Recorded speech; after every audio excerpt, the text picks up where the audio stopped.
hurmatli kitobxonlari, Ulug'berdi bobo xonadonidamiz. Mana shu oilamiz kecha nominal oila ko'rik-tanlovida birinchi o'rinda olishibdi. Biz juda ham qiziqdik. Qani bu oila o'sha nominal oila bo'lishiga nimalar sabab bo'ldi ekan? Albatta bizning kitobxonlarimizga bu qiziq bo'lsa kerak. Aytingchi, mana shunday chiroyli oila bo'lishda, mana shunday farzandlarni chiroyli tarbiyalashda nimalarga ko'proq e'tibor berish kerak? Masalan, avvalambor oilada muomala, endi muomala bu kelib chiqish boshdan masalan kitobga qiziqish. Kitob qancha oilada kitob o'qilsa, qush uyasida ko'rgandek farzand nevara-chevaralar ham kitob bilan bo'ladi. Kitobga qancha kirishgan sari qiziq kirishib ketib, undan ancha ilm o'rganadi.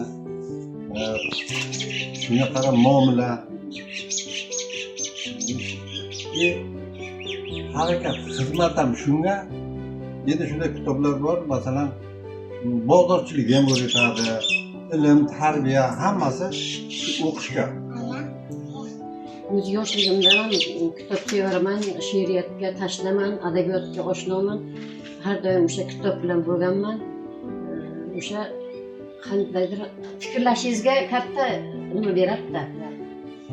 Rahmat. To'g'ri aytasiz. Buning uchun albatta menimcha birinchi kitob o'qish kerak. Kitob. Ko'proq kitob o'qilgan oilada doimo tinchlik bo'ladi, shunday. Mana nima deydi? Fikrlaysiz, o'ylaysiz. O'z navbatida ta'lim tarbiyada bu. Ko'proq kimning kitoblarini o'qishni tavsiya etasiz? Men endi oldin mana shu yoshimgacha adabiyot sohasi bo'yicha o'qirdim. Mana endi bo'lsa, masalan, Imom Buxoriy hadislarini, Qur'on o'qiyman. Qur'onda ma'nolar tarjimasini o'qiyman.